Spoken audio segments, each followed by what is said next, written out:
And again, I can't tell you why that happened, because I don't know. All right. The United States was very little involved in World War I compared to some countries. In fact, we don't think of World War I much. I recall when I was about 7 or 8 years old, all the older people my parents' age were from World War II, World War II this, and I finally asked my Mom, was there ever a World War I? She said, oh yes, there was a World War I. But we Americans don't think about it as much, even over Europe, they do. In Europe, World War I brought down the Royal House of Austria, brought down the Royal House of Germany, destroyed the government of Russia, ended the Ottoman Empire altogether, destroyed the power of the nobility in a lot of the countries that lost the war, and killed multiplied millions of people. So Europeans do not forget World War I. We do. World War I was called the war to end all wars. From that day till this, there has not been 1 second on this planet but what there's been a war going on somewhere. And yes, the United States is involved in a war right now in Afghanistan. Not to mention, I'm vague on whether we're still involved in Iraq or not. I think we're still fighting there, even though we've just heard a few days ago that ISIS has been defeated. But your book opens up with a vignette about George Brown. He's one of many American unsung heroes. He served along with 2 million other Americans. He was an engineer. That is, his job was to build bridges when needed or dig trenches. And he survived. He was wounded, but he came out of the war alive and then resumed his life from where he left off once before the war began. Out of the war came the women's right to vote and also prohibition, the 18th and 19th Amendments, which we'll talk about later. But also intolerance came. Crackdowns on dissenters, crackdowns on immigrants, crackdowns on racial and ethnic minorities, crackdowns on unions. The progressive era of Roosevelt and Taft and Wilson was simply over. All this came about as a result of World War I. And people, a lot of times, folks, these things go back and forth. So one generation wants to change things, the next generation wants to revert back to the way things were. And I think I mentioned to this class, you cannot make a change without having some side effect that you did not anticipate. Get sick, take medicine, and sometimes the medicine makes you sicker than the disease you had to begin. I'd say at least one head nodding. The cure is worse than the disease. This is true in politics, this is true in economics, it's true a lot of times in medicine. Anyway, and people sometimes just want to get back to things the way they were, and that's what happened after World War I. Our president in World War I was Woodrow Wilson. When I ask this on a test, I'm surprised how many people miss it, but Woodrow Wilson was the American president during World War I. He did not know much about foreign affairs. He had spent his entire life dealing with issues at home. But circumstances during his presidency forced him to deal with foreign affairs. He found himself involved in Latin America. Now, when he became president, he appointed an old presidential candidate, William Jennings Bryan. You may know Bryan ran for president 3 times, the first time in 1896, and I believe the last time in 1908. I'm not sure about that, but he ran for president and lost all 3 times. The people never quite wanted him, but Bryan was a pacifist. That is, Bryan did not believe in war and did not like war.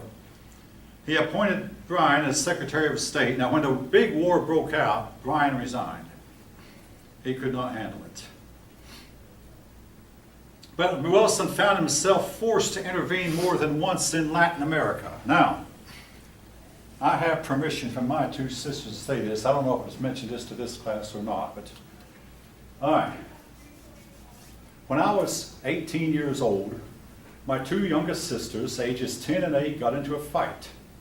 The 10-year-old was beating up pretty badly on the 8-year-old, and I didn't think that was fair, so I thought I'd intervene. So I intervened on behalf of the 8-year-old, and the next thing I knew, both of the girls were pounding on me. 10-year-old started, you know, what does this have to do with the United States relations with Latin America? Everything, folk. See, well, now it looks like you're understanding what I'm saying. Everything. We get involved in trying to help out one side in Latin America and make every side mad at us. And Latin America was, go ahead. Latin America was, I mean, they looked on the Yankees and hated. They looked on the United States, the Colossus of the North, that big power in the North, who they wish would leave us alone. Now, the worst case, though, was in Mexico. Mexico, right on our border. A military dictator took over Mexico. All the countries in the world recognized that military dictator except for Wilson. President Wilson, being the idealist he was, would not recognize a dictator who'd taken over by using the army and using guns. He refused, so he sent an army to Mexico, yeah, he did, to force this dictator out of office. The dictator fled. Okay, the Mexicans elected a man. All right, sounds great. Except the man the Mexicans elected did not last long. Some man named Pancho Villa. Pancho Villa got a bunch of the poor people in Mexico to rise up and overthrow the elected official. With the result that Pancho Villa took over. Now, folk, we would discuss this as I was in high school. Neither Roosevelt nor Taft nor Wilson recognized that these Latin American people were not ready for democracy and would not be for a long time. Today, most of them have a form of democratic government, but that's 2019. But in 1914, 1912, 1913, in those times, those people were not ready for democracy. All they could thrive under or exist under was a military dictatorship, really. That was all they understood and all that they could have. Anyway, Villa, he got a hold of some Americans in Mexico and killed them all. About a score or more of Americans. Then he crossed the Rio Grande River into the United States, crossed the United States border, and killed a bunch of Americans. Well, thank you. Anybody else have your paper? I'll be happy to take it.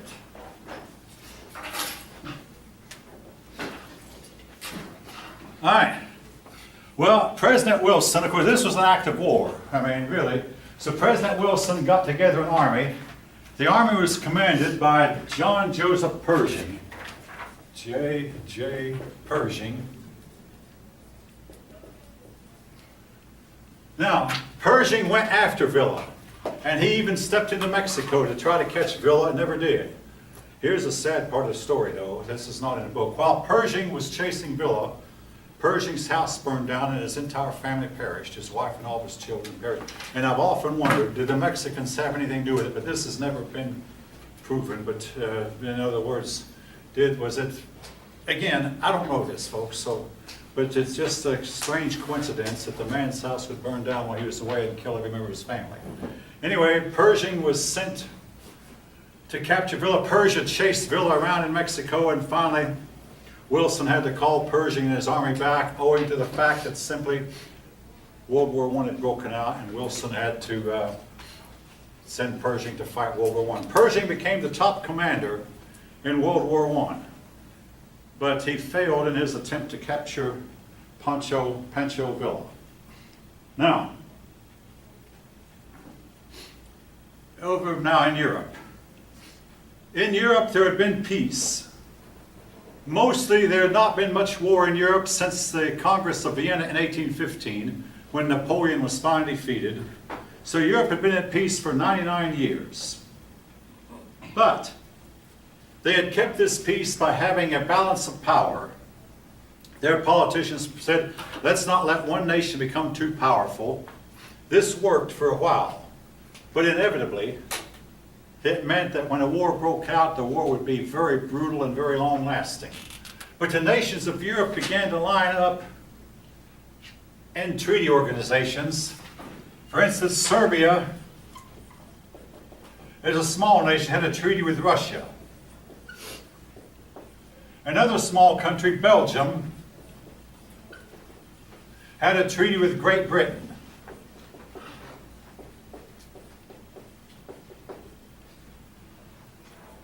And in the meantime, Russia also had a treaty with France. There were other treaties. These are the main ones. Now, in the meantime, on the other side of the fence, Germany had a treaty with Austria. You might say, why is this important? It meant that when one side went to war, almost all of Europe was going to get involved in a big war all at once. Now, the same thing is going on now, folk. Europe is lined up at two big camps, with Russia heading one camp, and the United States had another camp. The United States side is called NATO. The United States and Canada and Great Britain and France and Germany and Turkey, among others, are part of NATO, Scandinavian countries, and then the Warsaw Pact nations. I don't know if the Warsaw Treaty is still in force or not, but it consists of Poland and Russia and some of those kind of. But anyway, they lined up in two camps: the Triple Alliance and the Triple Entente. Germany and Austria, that made the Triple Entente. And these treaties here were the Triple Alliance.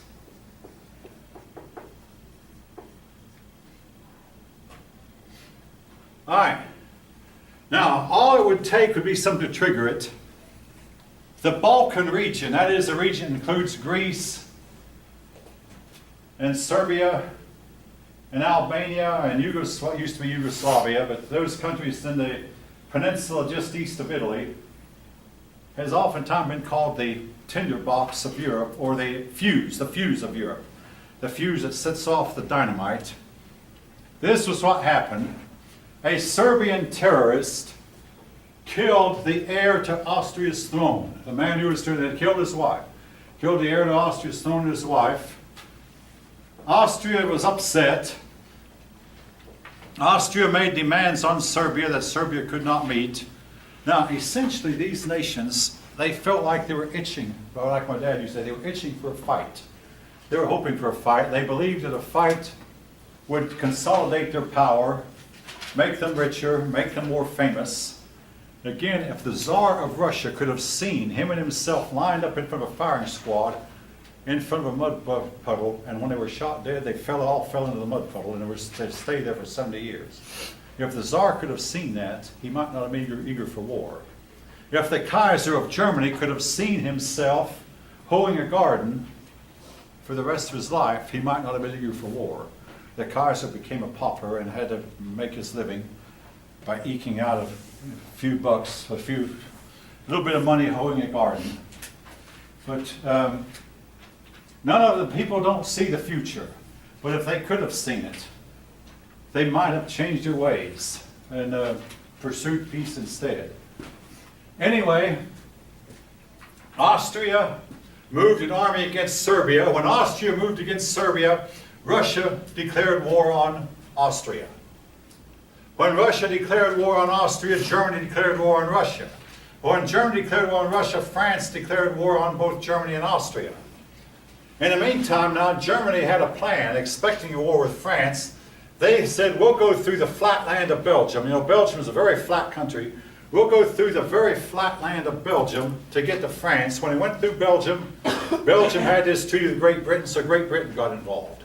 Germany had no idea, because this treaty with Germany and with Belgium and Great Britain was a secret treaty.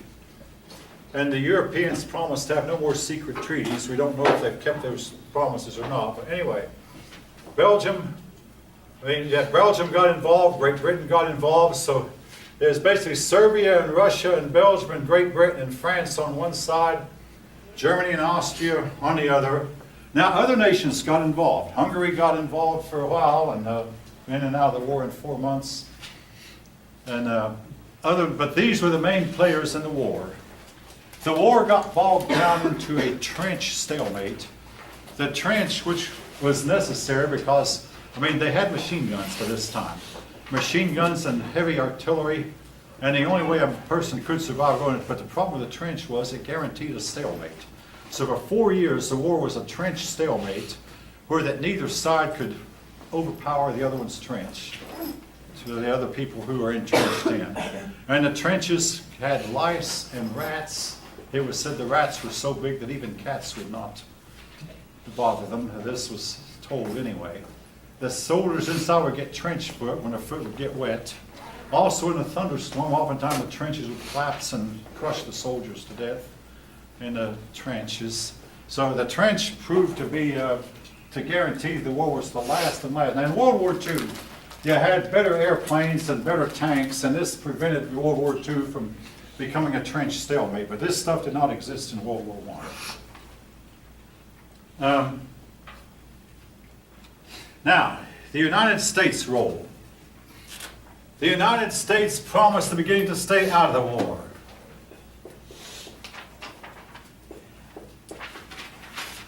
But neutrality was not exactly defined, and maybe the United States would have stayed out except for one thing. Our country was hit with a recession. Now,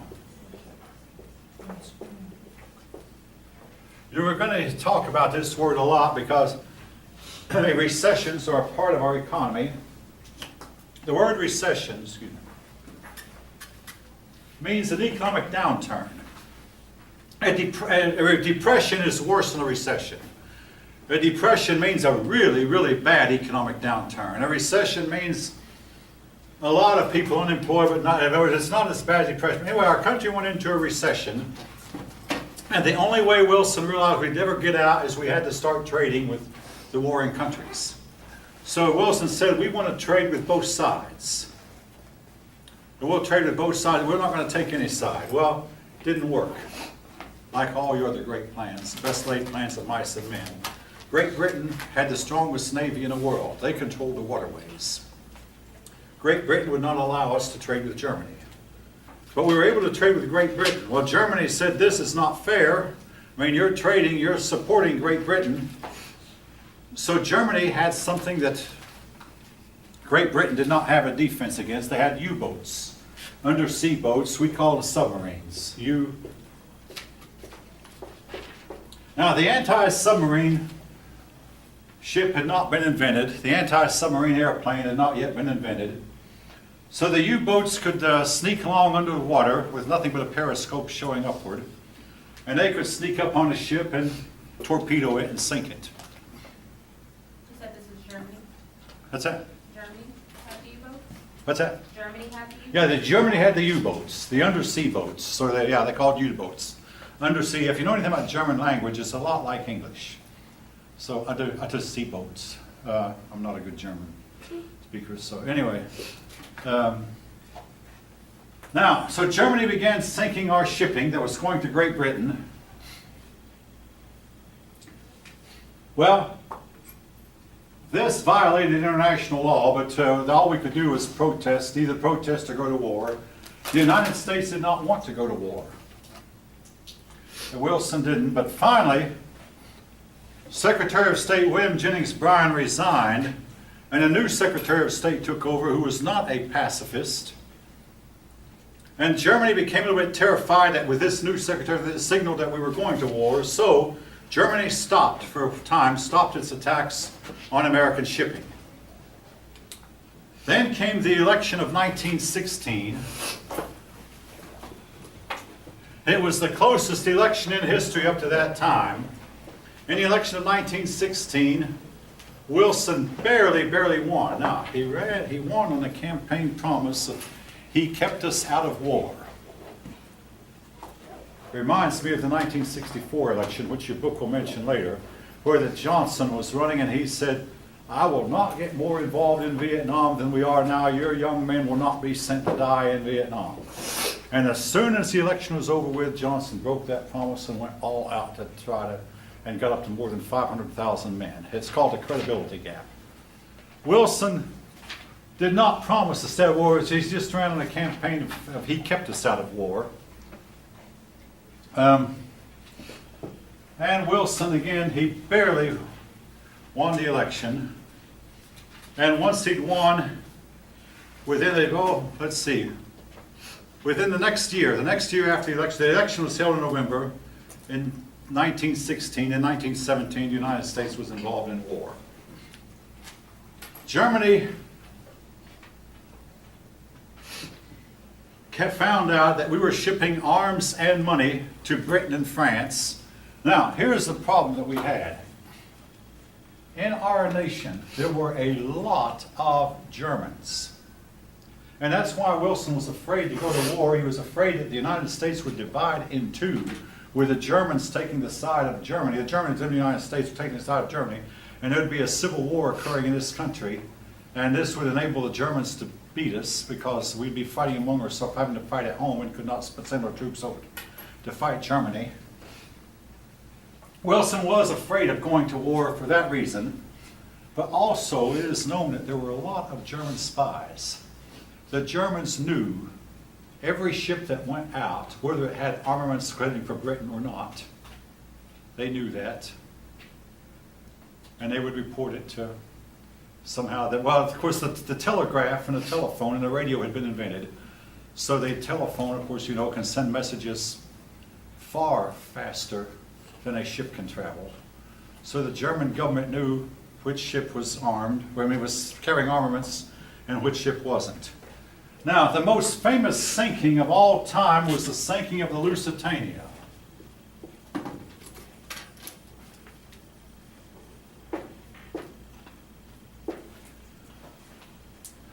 A lot of Americans believe that it was the sinking of Lusitania that got us into war. Not really, because after the sinking of Lusitania, we still did not go to war.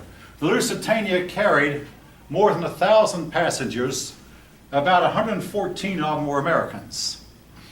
Here is the problem. Now, okay, it's called passing the buck. Nobody wanted to approve of the Lusitania sailing. So everybody if it came to your desk, you approved, he passed it up higher. When I was teaching, I did that once. I had a case one time where one student said, "Hey, so-and-so has taken a whole bottle of pills." Well, I was 24, I didn't know how to handle that. So I passed it on to an older teacher who was teaching across the hall and let him handle it. I didn't want to be involved in something. That was a little bit above my level of expertise, so I felt like. Also, there's an older man there, and he could handle it better than I could. Wound up, she had not taken the medicine, but that was just the rumor. But anyway, you pass the buck. Well, Harry Truman and Jimmy Carter both had a sign on our desk: "The buck stops here." When the buck gets to here, I make a decision. This buck got all the way to Woodrow Wilson's desk. Nobody wanted to sign to let the Lusitania sail. Woodrow Wilson signed the papers to let the Lusitania sail, and he regretted it the rest of his life. It is now pretty well known that the Lusitania was carrying arms, but under the guise of a passenger ship. In other words, it was a passenger ship, but deep inside the Lusitania were armaments. Guess what? The Germans knew that. So when the ship got close to England, the German U-boats torpedoed it and it sunk. Many, many years later, the Lusitania was found at the bottom, of course. Some divers wanted to go down again. The British government said, "No. We still don't want to know." The British still don't want us to know, in America either, whether or not that ship was carrying armaments. But your book suggests, and it's now pretty well known, the Lusitania was carrying armaments, and the Germans knew it. Therefore, the Germans sinking the Lusitania was an act of war. It was justified. We were violating our own neutrality by supporting Germany's enemies. So, what's that? They were guns and ammunition, heavy artillery. It is believed to have been on board the Lusitania. Bombs, possibly too, just a bunch of armaments that would have benefited the British greatly. And Germany, their spies in the United States got wind of it. And so the Lusitania was sunk, but the United States still did not go to war. Now,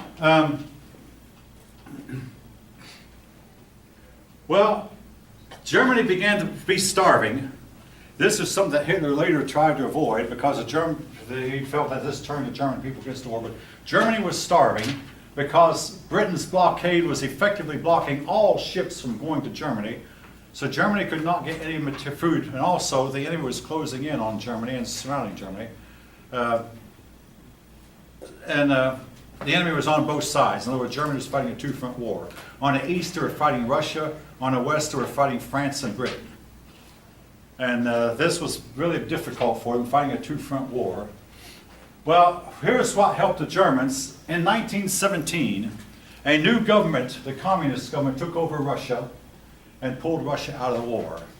That meant that Russia could pull all of its troops away from, that meant that Germany could now pull all of its troops away from the Eastern Front and put them on their Western Front to fight the British and the French. Nevertheless, Germany was still starving, so Germany decided we're going to make sure that Britain starves. So they really resumed the all-out warfare, knowing that it might get the United States involved, but they believed they could win the war before the United States could mount and could get its troops. I mean, the United States was 4,000 miles across the Atlantic Ocean. The United States did not have a trained army, did not have a whole lot of munitions. So they believed, Germany, they could win the war before the United States could get involved. So they resumed heavy submarine warfare, but what really? And again, I was asked one time, why did the United States not side with Germany? And of course, one reason was Wilson was partial toward the British because we spoke English, they spoke English. They were a democracy, we were a democracy. France was a democracy. Germany was a divine right monarchy. Also, the French had helped us during the Revolutionary War, so we had affinities with the French and British. But the real thing that got us on board against Germany was the Zimmermann letter.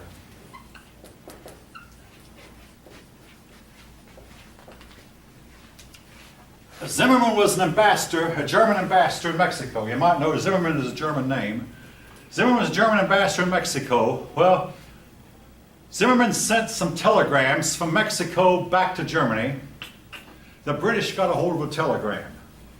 This telegram was where Ambassador Zimmermann said that he promised the Mexicans, we know that the United States took a lot of your territory.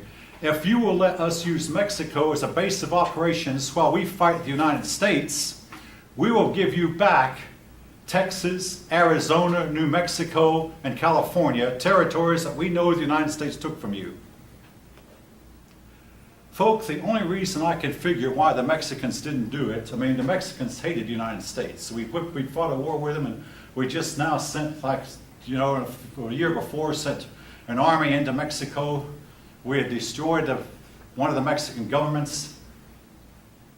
I think that the Mexicans were smart enough to realize that Germany did not have a chance to whip the United States. Anyway, Mexico didn't do it.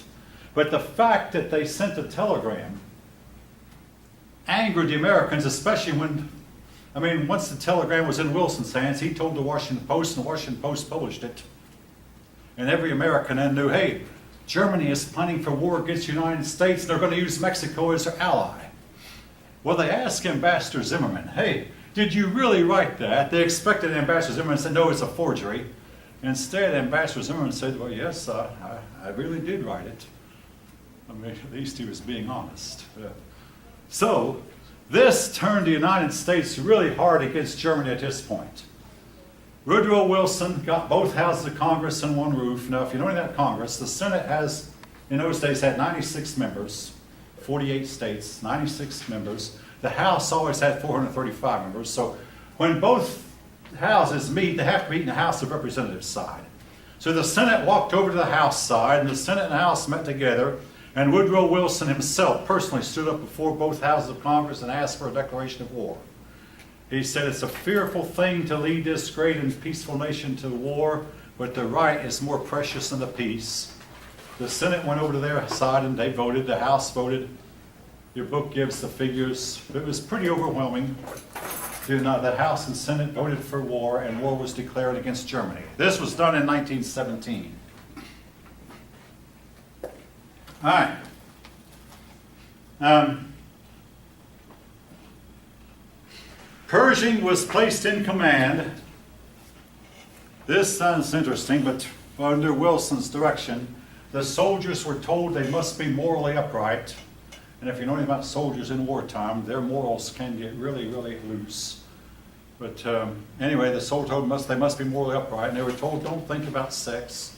Again, each of you can decide for yourself how effective this was. But Wilson wanted to lead a Christian army into the war. Even though Wilson himself, when it came to the actual fighting, he turned it over to the generals. He did not get involved much in the actual military decisions, but he sent Pershing over.